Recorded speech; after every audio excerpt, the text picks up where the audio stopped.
இன்றைக்கி நம்ம ஒரு முக்கியமான காரியத்தை பார்க்க போகிறோம்.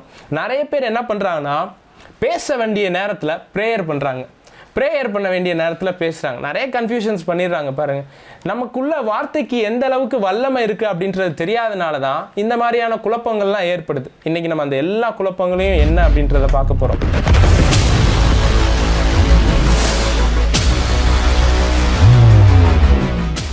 மத்தேயு 12:34. விரியன் பாம்பு குட்டிகளே, நீங்கள் பொல்லாதவர்களாய் இருக்க நலமானவைகளை எப்படி பேசுவீர்கள்? இருதயத்தின் நிறைவினால் வாய் பேசும். உங்களுடைய இருதயத்தில் என்ன இருக்கோ அதனால தான் உங்கள் வாய் பேசுது அப்படின்றார். நீங்கள் பேசுகிற ஒவ்வொரு வார்த்தைகளுக்கு பின்னாடி என்ன இருக்குது அப்படின்றத எப்படி தெரியுமா கண்டுபிடிக்கிறது? உங்கள் இருதயத்தில் என்ன இருக்குது அப்படின்றது தெரிஞ்சிடும். உங்களுக்குள்ளே என்ன இருக்கோ அதுதான் வெளியே வரும். ஏன் இன்னைக்கு நீங்கள் ஒரு சில நல்ல வார்த்தைகளையும் நல்ல காரியங்களையும் பேச மாட்டீங்க தெரியுமா? உங்களுக்கு உள்ளே போன இன்புட் எல்லாமே தப்பாக இருக்குது.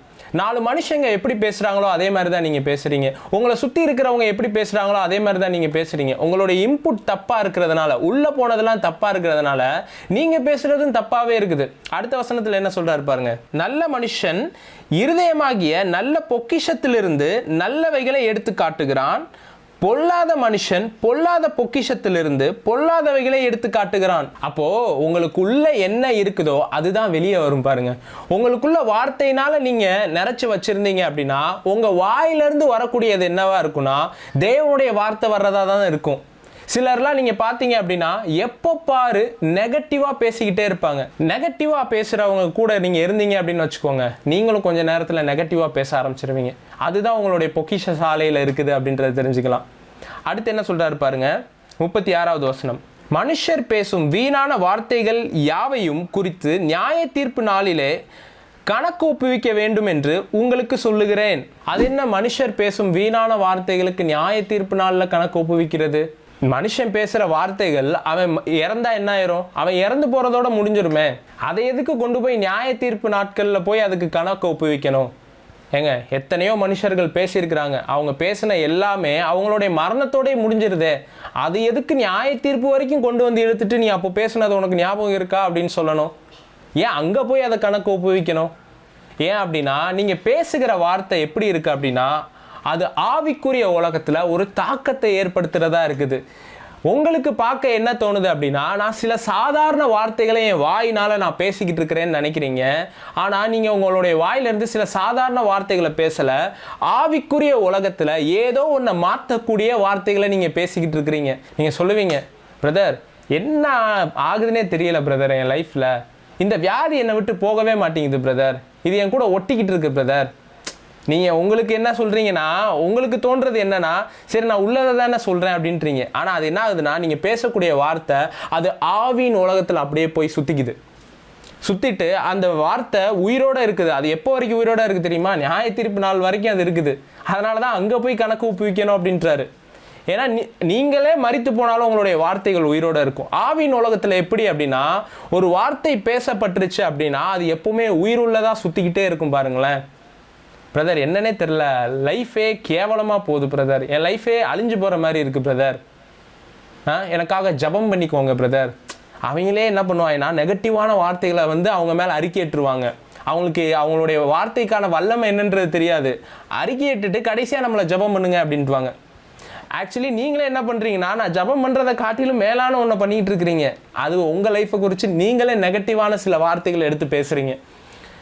பிரதர் என்னன்னே தெரிய மாட்டேங்குது பிரதர், போய் இந்த வேலைக்காக நான் ட்ரை பண்ணிக்கிட்டு இருக்கேன் பிரதர், போனால் என்னன்னு தெரில, என்னை பார்த்தா மட்டும் ரிஜெக்ட் பண்ணிடுறாங்க, யாரனாலும் உள்ளே விட்டுறாங்க, லைஃப் எனக்கு மட்டும் ஒர்க் ஆக மாட்டேங்குது பிரதர், லைஃப் எனக்கு மட்டும் ஃபெயிலியராக இருக்குது பிரதர்.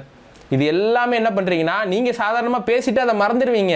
ஆனால் வார்த்தை அப்படி கிடையாது. வார்த்தை இந்த ஆவிக்குரிய உலகத்தில் சுற்றிக்கிட்டே இருக்கும். பாருங்கள், ஆவிக்குரிய உலகத்தை குறித்து நான் வரக்கூடிய நாட்கள் எல்லாம் நான் பேசுகிறேன், தொடர்ந்து செய்திகளை கேட்டுக்கிட்டு இருங்க. ஆனால் நீங்கள் பேசிட்டு போயிடுவீங்க. அது உங்களுடைய சூழ்நிலையில் அது வேலை பார்த்துக்கிட்டே இருக்கும். சரி, இவன் தானே பேசுனா, இவனுக்கு வேலை கிடைக்காதுன்னு இவன் தானே இவன் வாயினால சொன்னான்.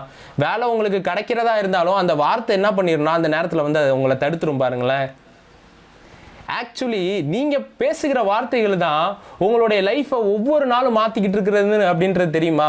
நேற்று நீங்கள் எந்த வார்த்தையை பேசுனீங்களோ அதுவாக தான் நீங்கள் இன்றைக்கி இருக்கிறீங்க.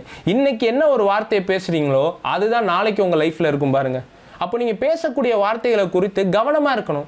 அப்போ எப்படி பிரதர் நான் பேசணும் அப்படின்னு கேட்டிங்கன்னா, உங்கள் லைஃப்பில் நெகட்டிவாக ஒன்று ஃபீல் ஆகுதா? பிரதர் எனக்கு இந்த வேலை எப்படி கிடைக்கும்னு தெரில பிரதர், எனக்கு ஒர்க் ஆகாது, அப்படி சொல்லக்கூடாது.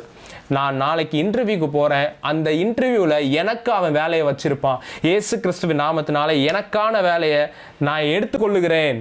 நாளைக்கு நான் இந்த ப்ராஜெக்டை பண்ண போகிறேன், அது என் கையில் தான் கிடைக்கும், இயேசு கிறிஸ்துவின் நாமத்தினால எனக்கான ப்ராஜெக்டை நான் கட்டவிழ்த்து விடுறேன். இப்படி சொல்லிட்டு போங்க. உங்களுக்கு என்ன வேணுமோ அதை பேசுங்க. உங்களுடைய வார்த்தை ஏதோ ஒன்று உருவாக்கிட்டே இருக்கு அப்படின்றத தெரிஞ்சுக்கிட்டீங்க அப்படின்னா ரொம்ப கவனமாக பேசுவீங்க. பிரதர் உடம்பு எப்போ பாரு வலிக்குது பிரதர், இப்போ அந்த வலிக்குது அப்படின்ற வார்த்தை ஆவிக்குரிய உலகத்தில் சுற்றிக்கிட்டு இருக்கு பாருங்க. சே என்ன இந்த குறுக்கு எப்போ பாரு பிடிச்சிக்கிறோம் அப்படின்னா நீங்கள் என்ன சொல்கிறீங்க? ஏதோ ஒன்று ஏற்கனவே சிருஷ்டிச்சுக்கிட்டு இருக்கிறீங்க அப்படின்னு அர்த்தம். அப்போ நீங்கள் என்ன தெரியுமா பண்ணணும்? இல்லை பலவீனமாக ஃபீல் ஆகுதா, இயேசுவின் நாமத்தினால வலியே வெளியேறு, உனக்கு இங்கே இருக்க அதிகாரம் கிடையாது. பலவீனத்தை பார்க்குறீங்க, வியாதியை பார்க்குறீங்கன்னா அதை பேசாதீங்க, எது வேணுமோ அதை பேசுங்க. பலவீனன் யாவனும் தன்னை பலவான் என்று சொல்லுவானாக அப்படின்னு வேதவசனத்தில் போட்டிருக்கு. பாஸ்டர் இருக்கிறத தானே சொல்லணும், அது என்ன இல்லாத ஒன்று சொல்லணும்? இல்லாத ஒன்றை தான் நீங்கள் பேசணும். இருக்கிற ஒன்றை பேசுறதுக்கு ஆண்டவர் உங்களை அழைக்கலை. எது இல்லையோ அதை பேசி சிருஷ்டிக்க ஆரம்பிங்க. நான் சொல்றேன், இன்னைக்கு சிலர் பேசி வச்சிருக்கிற நெகட்டிவான வார்த்தைகளை பரிசுத்த ஆவியானவர் இந்த நேரத்தில் மாத்துறாரு. இதை பார்த்துக்கிட்டு இருக்கிற யாரோ ஒருத்தர் என் லைஃபை குறித்து நான் நெகட்டிவாக நிறைய வார்த்தைகளை பேசி வச்சிருக்கிறேன் பிரதர் அப்படின்னு சொன்னீங்கன்னா, இன்னைக்கு பரிசுத்த ஆவியானவருடைய வல்லமையினால உங்களுக்கு விரோதமாக பேசப்பட்ட உங்களுடைய வார்த்தைகளை எல்லாத்தையும் நான் கேன்சல் பண்ணுறேன். அந்த நெகட்டிவான வார்த்தைகள் எல்லாமே இப்பொழுதே உங்களுடைய லைஃப்பில் இல்பொருளாகட்டும். எந்த வார்த்தைகளை நீங்கள் அறிக்கை பண்ணி வச்சு அது உங்களை தடுத்து நிப்பாட்டிக்கிட்டு இருக்குதோ, உங்களுடைய வளர்ச்சியை தடுத்து நிப்பாட்டிக்கிட்டு இருக்கோ, அடுத்து முன்னேறி செல்ல முடியாத மாதிரி தடுத்து நிப்பாட்ட வச்சிருக்கிற வார்த்தைகளை எல்லாத்தையும் இயேசு கிறிஸ்துவின் நாமத்தினால இப்பொழுதே நான் கேன்சல் பண்ணுறேன். சில நேரத்தில் நீங்கள் உங்களுடைய வார்த்தையை கவனிக்கணும் அப்படின்னா, நீங்கள் எப்படிப்பட்ட இன்புட்டை கொடுக்க, எப்படிப்பட்ட வார்த்தைகளை பேசக்கூடிய நபர்களோட சேர்ந்து பேசுறீங்க அப்படின்றத பாருங்க. உங்க கூட இருக்கிறவங்க சரியான வார்த்தைகளை பயன்படுத்துறாங்களா, அவங்க கூட பேசுங்க. ஃபர்ஸ்ட் நீங்க இந்த பொல்லாப்பா பேசுறவங்களை விட்டு விலகணும். அப்படி நீங்க விலகிட்டீங்க அப்படின்னாலே உங்க வாயிலிருந்து சில நல்ல வார்த்தைகள் வர ஆரம்பிச்சிடும் பாருங்க. உங்களுக்குள்ள ஏன் நல்ல வார்த்தைகள் வர மாட்டேங்குதுன்னா, நெகட்டிவா பேசுறவங்க கூட எப்பவுமே பழகிட்டு இருக்கிறது. நீங்க நல்லா பாருங்களேன், நீங்க ஸ்கூல்ல போய் சேருவீங்க, திடீர்னு பார்த்தா உங்களுடைய பேச்சுக்கள் மாற ஆரம்பிக்கும். எப்படி? உங்களுடைய ஸ்கூலில் இருக்கிற நண்பர்கள் என்ன பேசுகிறாங்களோ அதையே நீங்கள் பேசுகிறத பார்ப்பீங்க. உங்களுடைய பிள்ளைகள் ஸ்கூலில் படிக்கிறாங்க, திடீர்னு ஒருத்தன் வரான் வந்து கெட்ட வார்த்தையை பேசுகிறான் அப்படின்னா, அவன் எங்கேருந்து பேசி கற்றுக்கிட்டான்னு நினைக்கிறீங்க? அவனுடைய ஃப்ரெண்டு எவனோ ஒருத்தன் அதே மாதிரி பேசியிருக்கான்னு அர்த்தம். அதை பார்த்துட்டு இவன் வந்து பேசுகிறான். அப்போது யாரு கூட நம்ம பழகுறோமோ அவங்கள மாதிரியே மாற ஆரம்பிக்கிறோம் நம்ம. அப்போ பொல்லாப்பா நெகட்டிவாக பேசுகிறவங்க கூட நீங்கள் எப்போவுமே இருந்துக்கிட்டு இருந்தீங்கன்னா, அவங்க மைண்டில் எப்பேற்பட்ட வார்த்தைகள் இருக்கோ அப்பேற்பட்ட வார்த்தைகள் உங்கள் மைண்டில் போக ஆரம்பிக்கும். நான் சில நண்பர்கள்லாம் இந்த மாதிரி பொல்லாப்பா யாராவது பேசினாங்கன்னு வச்சுக்கோங்க, அந்த மாதிரி நண்பர்களை நான் கட் பண்ணி விட்டுருவேன். சொல்லப்போனால் நெகட்டிவாக எப்போவுமே பேசிக்கிட்டு இருக்கிறவன் நான் கூட வச்சிருக்கவே விரும்ப மாட்டேன். எதை எடுத்தாலும் நெகட்டிவாக சொல்லுவாங்க. பிரதர் நான் இதை இப்படி ஆரம்பிக்கலான்ட்டு இருக்கேன், இதை நான் துவங்கலான்ட்டு இருக்கேன் அப்படின்னு சொல்லுவோம். சொன்னோன்னே பிரதர் இந்த காலகட்டத்தில் போகிற விலைவாசிக்கு இந்த மாதிரிலாம் பண்ணாதீங்க அப்படின்னு ஏதாவது சொல்லிடுவாங்க. பிரதர் இந்த மாதிரி காரியத்தெல்லாம் நீங்கள் செய்யவே கூடாது, இதுக்கெல்லாம் ரொம்ப கஷ்டம் பிரதர், இந்த மாதிரிலாம் செஞ்சீங்க அப்படின்னா இதெல்லாம் வேலைக்கு ஆகுமானே தெரியல பிரதர். ஏதாவது ஒரு நெகட்டிவான ஒரு வார்த்தையை கொண்டு வந்து நம்மளுக்குள்ளே போட்டுக்கிட்டே இருப்பாங்க பாருங்கள். இந்த மாதிரி இருக்கிற நபர்கிட்ட வந்து நீங்கள் விலகி இருக்கணும். அப்படி இருந்துட்டீங்கனாலே உங்களுடைய கேரக்டர்லேயும் அது வராது. யாரோ ஒருத்தர் நெகட்டிவாக இருக்கிறாரு அப்படின்னா அந்த கேரக்டர் உங்களை பாதிக்க வாய்ப்பு இருக்குது. இயேசு சொல்கிறாரு, நான் பேசும் வார்த்தைகள் ஆவியாயும் ஜீவனாயும் இருக்கிறது அப்படின்றார். இயேசுவுக்கு தெரியும் தன்னுடைய வார்த்தைகள் எந்த மாதிரியான ஒரு இம்பேக்டை ஏற்படுத்திக்கிட்டு இருக்கு அப்படின்னு சொல்லிட்டு. அந்த வார்த்தைக்கான அர்த்தம் என்ன அப்படின்றது உங்களுக்கு தெரியுமா? அதை எடுத்து நம்ம வாசிக்கலாம். யோவான் 6:63. ஆவியே உயிர்ப்பிக்கிறது, மாம்சமானது ஒன்றுக்கும் உதவாது. நான் உங்களுக்கு சொல்லுகிற வசனங்கள் ஆவியாயும் ஜீவனாயும் இருக்கிறது. தமிழில் வந்து நான் உங்களுக்கு சொல்லுகிற வசனம் ஆவியாயும் ஜீவனாயும் இருக்கிறது அப்படின்ட்டு இருக்குது. இங்கிலீஷில் எப்படி இருக்குது அப்படின்னா, the words that I speak to you are spirit அப்படின்ட்டு இருக்குது. இயேசு என்ன சொல்கிறாருன்னா, நான் பேசுகிற வார்த்தைகள், தமிழில் வசனங்கள்னு இருக்குது, இங்கிலீஷில் வார்த்தைகள் அப்படின்ட்டு இருக்கு. உங்களுக்கு புரிகிறதுக்காக சொல்கிறேன். வார்த்தைகள் ஆவியாயும் ஜீவனாயும் இருக்கிறது அப்படின்ட்டு இருக்கு. நீங்கள் பேசுகிற ஒவ்வொரு வார்த்தைகளும் ஃபஸ்ட்டு ஆவியாக இருக்குது, அதை நீங்கள் புரிஞ்சு கொள்ளணும். நான் என்ன சொன்னேன், நீங்கள் உங்களை சுற்றி நெகட்டிவான சில வார்த்தைகளை சொல்லும்போது அது ஆவிக்குரிய உலகத்தில் உங்களை சுற்றிக்கிட்டே இருக்குது. அது எப்போ தெரியுமா மாற்றப்படும்? நீங்கள் அதை மாற்றுற வரைக்கும் மாற்றாது. எப்படின்னா, நீங்கள் சொல்லியிருப்பீங்க, எனக்கு வேலை கிடைக்க மாட்டேங்குது, இந்த சம்பளத்தை விட்டு என்னால் தாண்ட முடியல. அப்போ என்ன தெரியுமா சொல்லணும்? அந்த அறிக்கைகளை நீங்கள் முன்னாடி பண்ணியிருக்கிறீங்களே, நான் பேசின இந்த தவறான அறிக்கைகளை இயேசு கிறிஸ்துவின் நாமத்தினால இப்பொழுதே நான் உடைக்கிறேன் அப்படின்னு சொன்னீங்கன்னா அந்த வார்த்தைகள் உடைக்கப்படும். வார்த்தையை வார்த்தையினால தான் அழிக்க முடியும். ஏன்னா வார்த்தை ஆவிக்குரிய உலகத்துக்குள்ளே போயிருது, ஆவியாக இருக்கிறது. நான் பேசும் வார்த்தைகள் ஆவியாக இருக்கிறது அப்படின்றாரு. நிறைய பேர் பேசுகிறது ஆவியாக தான் இருக்குது, ஆனால் அது ரொம்ப பாவியாகவும் இருக்குது. எப்படின்னா தேவையில்லாத காரியங்களை பேசுது. இயேசு ஆவியாக இருக்குதுன்னு மட்டும் முடிக்கலை, அது ஜீவனாக இருக்குது அப்படின்னு கொண்டு போய் முடிக்கிறாரு. அப்போ நீங்கள் பேசுகிற வார்த்தை ஆவியாக இருந்தால் மட்டும் பத்தாது, அது ஜீவனை பிறப்பிக்கக்கூடிய வார்த்தையாக இருக்கணும்.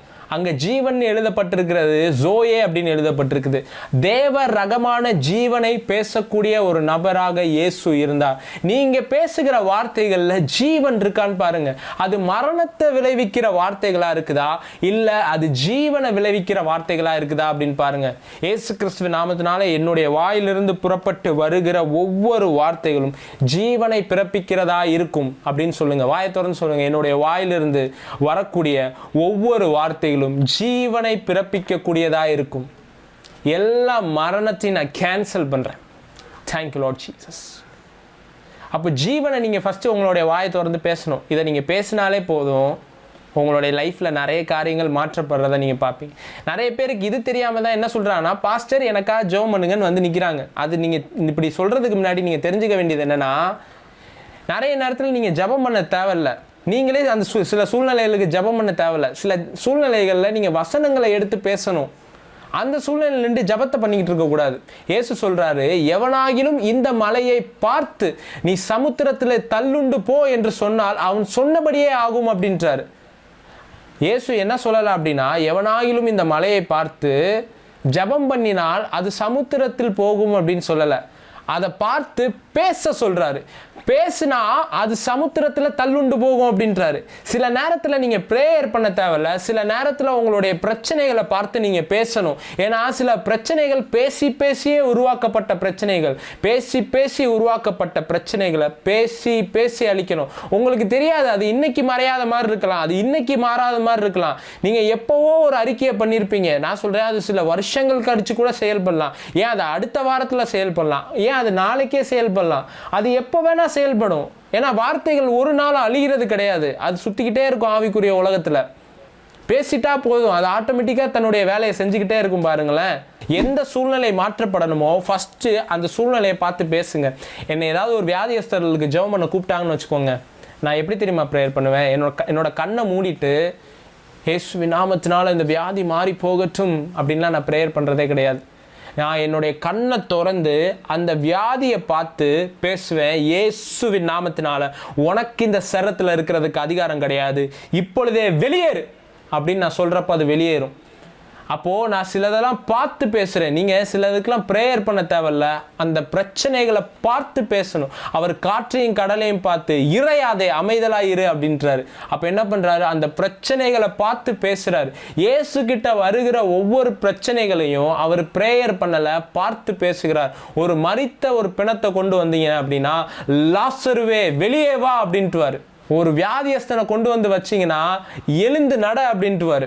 ஒரு குஷ்டரோகியை கொண்டு வந்து வச்சிங்கன்னா சுத்தமாகு அப்படின்ட்டுவார். அப்போ அவர் டீல் பண்ணுறதெல்லாம் பார்க்குற ஒவ்வொன்றையும் பேசுகிறாரு. நான் என்ன சொன்னேன்? அவருடைய சாயலில் உங்களை சிருஷ்டிச்சிருக்கிறாருன்னா நீங்கள் அவரை போலவே பேச கற்றுக்கணும். தேவ ரகமான வார்த்தைகள் உங்களுக்குள்ளேருந்து வரணும். அதுக்கு ஃபஸ்ட்டு உள்ளே எந்த இன்புட் போகுது அப்படின்னு பாருங்கள், எந்த மாதிரியான வார்த்தைகள் போகுதுன்னு பாருங்கள். இந்த வார்த்தைகளால் உங்களை நிறைக்க ஆரம்பிங்க. இதில் உங்களுடைய ஒவ்வொரு சூழ்நிலைக்கு ஏற்ற மாதிரி ஒரு வார்த்தையை உள்ளே வச்சுக்கிட்டே இருங்க. அந்த சூழ்நிலை வரும்போது அந்த வார்த்தையை எடுத்து வெளியே அறிக்கை பண்ணுங்கள். அது சிருஷ்டிக்கப்படுறதை நீங்கள் பார்ப்பீங்க. இதை பார்க்குற ஒவ்வொருத்தவங்களுக்காக நான் ப்ரேயர் பண்ணுறேன். பேசி உங்களுடைய வாழ்க்கையில் சிருஷ்டிங்க. இப்போது தேவையில்லாத சில காரியங்கள் உங்கள் லைஃப்லேருந்து மாற்றப்படுறதை பார்ப்பீங்க. பிதாவே இயேசு கிறிஸ்துவின் நாமத்தினால இதை பார்க்குற ஒவ்வொருத்தவங்களுக்காக வர்றேன். இவங்க எதெல்லாம் நெகட்டிவாக இன்றைக்கி பேசி வச்சுருக்கிறாங்களோ, இவங்களை சுற்றி இருக்கிற மனுஷங்க பேசி வச்சுருக்கிறாங்களோ, இவங்களை சுற்றி இருக்கிறவங்க எது நடக்காதுன்னு சொன்னாங்களோ, இவங்க வாயை திறந்தே எது நடக்காது அப்படின்னு சொல்லிட்டு உட்கார்ந்துக்கிட்டு இருக்கிறாங்களோ, இயேசு கிறிஸ்துவின் நாமத்தினால அந்த தவறான அறிக்கைகளை எல்லாவற்றையும் நான் இப்பொழுதே கேன்சல் பண்றேன். இவங்க மேல இப்பொழுதே கர்த்தருடைய ஆசீர்வாதம் தங்கட்டும். இவங்களுடைய தலைமுறைகள் மேல ஆசீர்வாதம் தங்கட்டும். எல்லா தேவையில்லாத அறிக்கைகளும் தேவையில்லாத வார்த்தைகளும் இப்பொழுதே பரிசுத்த ஆவியானவருடைய வல்லமையினால் உடைக்கப்படுவதாக. Thank you Jesus. இவங்க லைஃப்ல எது மாற்றப்படணும்னு நினைக்கிறாங்களோ அது மாற்றப்படட்டும். ஒரு புதிய துவக்கங்கள் இவங்களுடைய லைஃப்ல உண்டாயிருக்கட்டும். இதை பார்க்குற ஒவ்வொருத்தவங்களுக்கும் ஒரு இயற்கைக்கு அப்பாற்பட்ட அற்புதங்களை இப்பொழுதே நான் கட்டவிழ்த்து விடுகிறேன். சில காரியங்கள் இப்பொழுதே உங்களுடைய வாழ்க்கையில உண்டாயிருக்கட்டும். சில பொருளாதாரங்கள் இப்பொழுதே உங்களுடைய வாழ்க்கையில உண்டாயிருக்கட்டும். Thank you Jesus. பெரிய காரியங்கள் நீங்க செய்யுங்க இயேசுவின் நாமத்தில் பிதாவே, ஆமென். ஸோ இந்த வார்த்தையினால நீங்க ஆசீர்வதிக்கப்பட்டிருக்கிறீங்க அப்படின்னா இந்த வார்த்தைக்காக நீங்கள் உங்களுடைய விதைகளை விதைக்கலாம். இந்த ஊழியத்திற்காக நீங்கள் உங்களுடைய விதைகளை விதைக்கலாம். பெருக விதைக்கிறவன் பெருக அறுப்பான் அப்படின்ட்டு இருக்கு. சிறுக விதைக்கிறவன் சிறுக அறுப்பான் அப்படின்ட்டு இருக்கு. இந்த ஊழியத்தினால நீங்கள் ஆசீர்வதிக்கப்பட்டுக்கிட்டு இருக்கிறீங்களா? உங்கள்கிட்ட இருக்கிற சிறந்த ஒன்றை விதைக்கலாம். விதைக்கும் போது சும்மா விதைக்காதீங்க. இதை விதைக்கும் பொழுது உங்களுக்கு என்ன வேணுமோ அதை சொல்லிட்டு விதைங்க. இப்போ எனக்கு ஒரு பொருளாதாரத்தில் எனக்கு இவ்வளோ ஒரு காரியங்கள் மாற்றப்படணும், அதற்காக இந்த விதையை விதைக்கிறேன். விதைச்சிட்டு அதில் பேசுங்க. பேசிட்டு விதைக்கலாம் நீங்கள். ஸோ உங்களுக்கு விதைக்கணும் அப்படின்னா நீங்கள் அங்கே பார்க்குற என்னுடைய account number, Google Pay number அங்கே ஸ்க்ரீனில் உங்களுக்கு தெரியும். பேடிஎம், ஃபோன்பே மற்ற எல்லா டீட்டெயில்ஸும் அதில் இருக்கும். அதை நீங்கள் பயன்படுத்தி என்னுடைய ஊழியத்திற்காக நீங்கள் விதைக்கலாம். இன்டர்நேஷ்னலி ஒரு வேளை நீங்கள் பார்க்குறீங்க அப்படின்னா பேபால், வெஸ்டர்ன் யூனியன் அப்படின்ற இந்த ஒரு மெத்தடை நீங்கள் பயன்படுத்தி இந்த ஊழியத்துக்கு அனுப்பிச்சு வைக்கலாம். ஸோ நீங்கள் அனுப்புகிற இந்த ஒவ்வொரு காணிக்கைகளும் இந்த ஊழியத்துக்கும் பிரயோஜனமாக இருக்கும். இந்த வார்த்தைகளை மற்றவர்களுக்கு கொண்டு போய் சேர்க்கிறதற்கும் அது பிரயோஜனமாக இருக்கும். ப்ளஸ் உங்களுடைய பொருளாதாரத்திலேயே நீங்கள் ஒரு பெரிய காரியங்கள் மாற்றப்பட்டு இருக்கிறத பார்ப்பீங்க. பாருங்களேன். ஸோ கர்த்தர் உங்க எல்லாரையும் ஆசீர்வதிப்பார்.